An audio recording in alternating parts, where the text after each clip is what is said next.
Welcome to a new video. I'm Lewis. Subscribe. We're talking about the Jake Paul stuff and what's going to happen next. Excuse the hair and face and my general disheveledness. I've been in quarantine for 200 days and I'm losing my mind. This week, Jake Paul, a YouTube vlogger and ex-Disney star, absolutely trashed Tyron Woodley, one of the best UFC fighters of his time. And can I just say, I'm not surprised. Of course Jake Paul can fight. Have you seen his general behavior? This dude has been training to fight since he exited the womb. The dude's clearly a high school bully. That's literally been documented. This man has been training to beat the shit out of other people for his entire life. Of course he's winning these fights. But this is probably the first actual real fight that Jake's won because he's fighting a guy that can actually also fight. Because before this, I mean, he's just been fighting other YouTube vloggers and an ex-basketball player and then a UFC fighter who, let's be honest, looks more like a dad than a guy that could punch you. And with these first few fights, a lot of people could say, oh, he's just beating people who can't fight. He's not a real boxer. He's just fighting people who don't really know how to fight. But now that he's beaten Tyron Woodley, quite soundly, if I may say so myself, you don't really have the argument. Unfortunately, the kid can box and he's only going to go up from here. Personally, I don't like this. I actually think that Jake Paul should have gone the other way. He seems to, every time he beats someone in a fight, he challenges someone higher up on the fight ladder. I reckon he should go the other way, you know? He starts off with a YouTube vlogger, he beats them. He steps down to a 15-year-old YouTube vlogger, he beats them. He steps down to someone in a wheelchair, he beats them, and then he finally fights a baby. I think that would be much more entertaining, but who am I to judge? I watched this fight live, and unfortunately I even paid for it legally, so I am literally one of the reasons why this is happening. You know, dickheads like me who are willing to pay because they can't be bothered pirating just to watch the spectacle without the risk of it getting taken down or a penis and a virus popping up on my computer. And I gotta say, man, the fight was good. The fight was entertaining. You know, a lot of people, it's getting harder and harder to talk down on Jake Paul, and this is coming from someone who would love to rub it in Jake's face that he lost the fight. Unfortunately, he didn't. Like, he won the fight, and he can box. The guy can fight.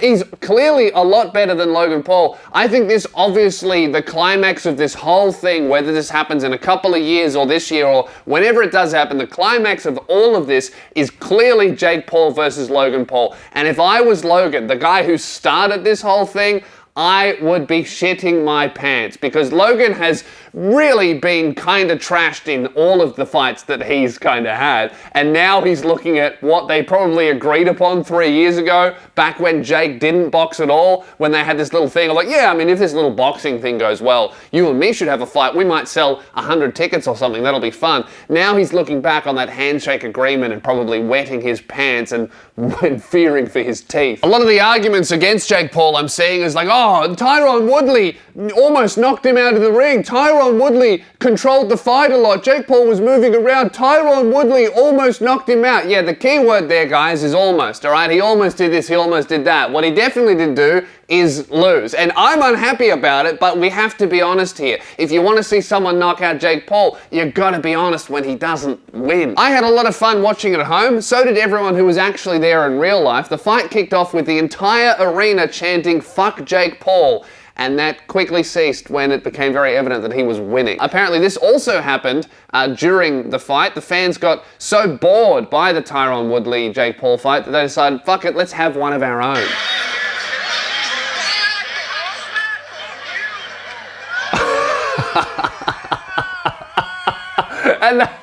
and that really is just the most unfair fight I've ever seen.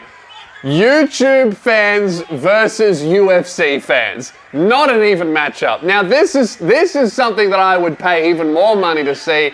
A bunch of YouTube nerds getting the shit kicked out of them by a bunch of UFC fans. Like, that's really great. Who doesn't want to see a Jake Pauler get knocked the fuck out by a guy who's 35? That's entertainment. My favorite thing about this is the kids started it. So like, they're the ones who are gonna get in trouble, you know? Like, you can just see immediately as soon as these kids start this fight, they go, oh shit, there's no way I'm gonna win this. I can't unsubscribe in real life. This sucks. How do I dislike someone's video instead of punching them in the head? That's where I really shine, canceling someone online, not Not trying to fight it. People can talk shit about these fights all they want, but the reality is they're really impacting culture. I mean, now proper A-list celebrities are in the audience for these things. Dave Chappelle was there looking absolutely horrified that Tyron Woodley was getting his teeth pushed in. Justin Bieber had a watch party in his cinema. The Rock was watching it at home. Not A-Rock, The Rock. The Rock Johnson, the wrestler guy. Logan Paul was there for some reason with a Polaroid camera, taking pictures instead of watching the fight. I don't know what the fuck he was doing with the Polaroid, but it was really annoying me the entire time watching him try and take a cool Polaroid picture of his brother beating up a UFC fighter. It was, I don't know what about it annoyed me, but it's something and I will get to the bottom of it. And that's pretty much the whole fight recapped. I think it's time to talk about what I think is gonna happen next. I think that Jake and Logan Paul are probably gonna start up their own boxing company. They already have started something similar, a management company, and I think they're gonna start up their own kind of league, because I think I'm getting a phone call. And the only other event that I've seen talked about on social media is Barstool Sports Boxing. They just get two guys who can't fight to fight. And I think that is so much more interesting than watching people who understand the science of boxing, Floyd Mayweather dancing around. It's very impressive and it's very difficult to do, but what I really want to see is some like 350 kilo black dude beat someone in a fight and then fart with a stench so bad that the ring girl starts dry retching. Oh, I think the real deal farted in the corner. Did you fart in the ring, man? Yeah. You did? Yeah. What did you eat? Some eggs. But Logan and Jake Paul are doing some great things for fighters. They're really advocating for fairer fighter pay, something that the UFC has really been struggling with. The UFC, despite being one of the biggest fighting companies in the world, kind of has the lowest percentage rate of pay compared to how much money the UFC makes when you look at the fighters' pay. It's a big disparity there that a lot of other fighting companies don't really have.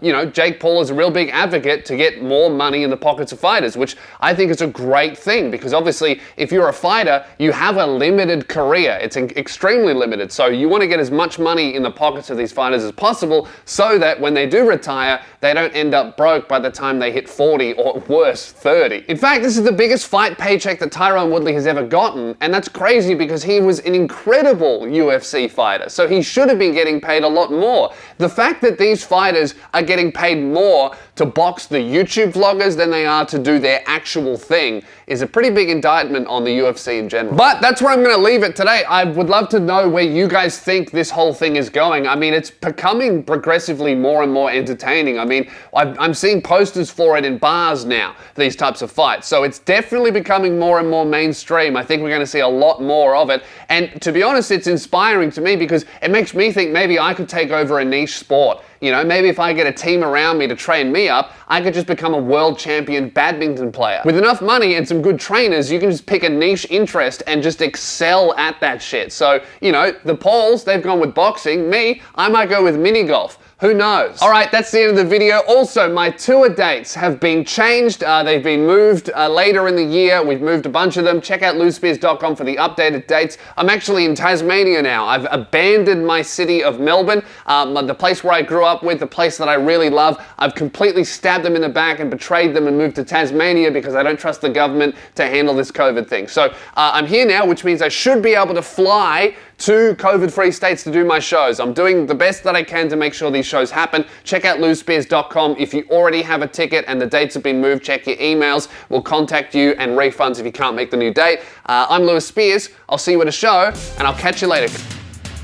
Buy my shit, buy my shirts, buy my merchant, no one gets hurt. Buy my shit, buy my shirts, buy my merchant, no one gets hurt. Buy my shit, buy my shirts, buy my merchant, no one gets hurt. Buy my shit, buy my shirts, buy my merchant, no one gets hurt.